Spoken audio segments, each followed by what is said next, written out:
ಸಂಜೀವಿನಿ ಮಂತ್ರ ಹಾಕ್ತಾರೆ, ಅವರು ಕೂಡ ನನ್ನ ಜೊತೆಲಿ ಧ್ಯಾನ ಕುತ್ಕೊಂತಾರೆ. ಕುತ್ಕೊಂಡು ಫ್ರಾಕ್ಷನ್ ಆಫ್ ಸೆಕೆಂಡ್, ಒಂದು 15-20 ಸೆಕೆಂಡಿಗೆ ನಮಗೆ ಯೋಗಾಸನಗಳು ಸ್ಟಾರ್ಟ್ ಆಗ್ತವೆ. ನಿಮಗ್ ಗೊತ್ತಾ ಇಲ್ಲ ಅದು ಎಷ್ಟು ವಿಭಿನ್ನವಾದ ಆಸನಗಳಾಗ್ತವೆ. ಇಡೀ ಒಂದು 15 ಹಾಲ್ ತುಂಬಾ ಫುಲ್ ಪಲ್ಟಿ ಎಲ್ಲ ಹೊಡೆದ್ಬಿಟ್ಟು ನಮ್ದು ಬಾಡಿ ಪೂರ್ತಿ ರೊಟೇಟ್ ಆಗುತ್ತೆ. ನಾನು ಆಕ್ಚುಲಿ ಸ್ವಲ್ಪ ದಪ್ಪ ಇದ್ದೆ, 90 kg.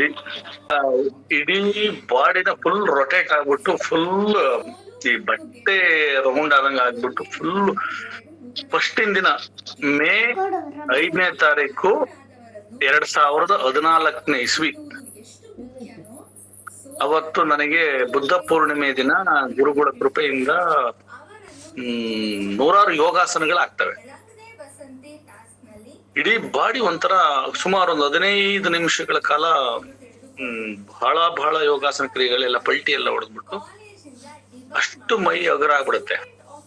ಅಲ್ಲಲ್ಲಿಗೆ ನಾವು ಆಮೇಲೆ ಹೇಳ್ತೀನಿ, ಧ್ಯಾನ ಅಲ್ಲ ಆದ್ಮೇಲೆ ಈಶ್ವರಪ್ಪ ಅಂತೇಳಿ ನಮ್ಮ ಪೊಲೀಸ್ ಇಲಾಖೆ, ಇಲ್ಲ ಇದು ನಿಮ್ಮ ಯೋಗಾಸನ, ನಿಮ್ಮ ಯೋಗದಲ್ಲಿ ಬಹಳ ಏನೋ ಶಕ್ತಿ ಇದೆ. ನಾನ್ ಫಸ್ಟ್ ಆಕ್ಚುಲಿ ನಂಬಿರ್ಲಿಲ್ಲ, ಏನಪ್ಪ ಕಾರ್ಡಲ್ಲೆಲ್ಲ ಧ್ಯಾನ ಆಗತ್ತೆ ಅಂತ ನಂಬಿರ್ಲಿಲ್ಲ. ಆವಾಗ ನನಗೆ ಆ ಯೋಗ ಆಮೇಲೆ ಅಲ್ಲಿ ಅವತ್ತಿಂದ ಚಾಲು ಮಾಡ್ತೀನಿ ಡೈಲಿ. 2014ರಲ್ಲಿ ನನಗೆ ಕಾರ್ಡ್ ಸಿಕ್ಕಿದ್ದು 1 ವರ್ಷ ಮುಂಚೆ, ಬಟ್ ಸ್ಟಾರ್ಟ್ ಮಾಡಿದ್ದು 2014 ಬುದ್ಧ ಪೂರ್ಣಿಮೆ ದಿನ.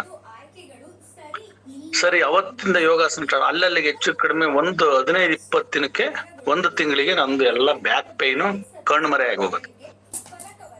ಏನೇನು ಇರೋದಿಲ್ಲ, ಏನಾಗುತ್ತೆ ಬ್ಯಾಕ್ ಪೈನ್ ಸರಿ ಆಗುತ್ತೆ. ಆಮೇಲೆ ಅಷ್ಟೇ ಮತ್ತೆ ಕಂಟಿನ್ಯೂ ಮಾಡ್ತೀವಿ. ಹಂಗೆ ಕಂಟಿನ್ಯೂ ಮಾಡಿದ್ಮೇಲೆ ಇದು ಗ್ಯಾಸ್ಟ್ರಿಕ್ ಸಮಸ್ಯೆ ಇರುತ್ತೆ, ಹೋಟೆಲ್ ಊಟ ಮಾಡಿ ಸಮಸ್ಯೆ ಇರುತ್ತೆ.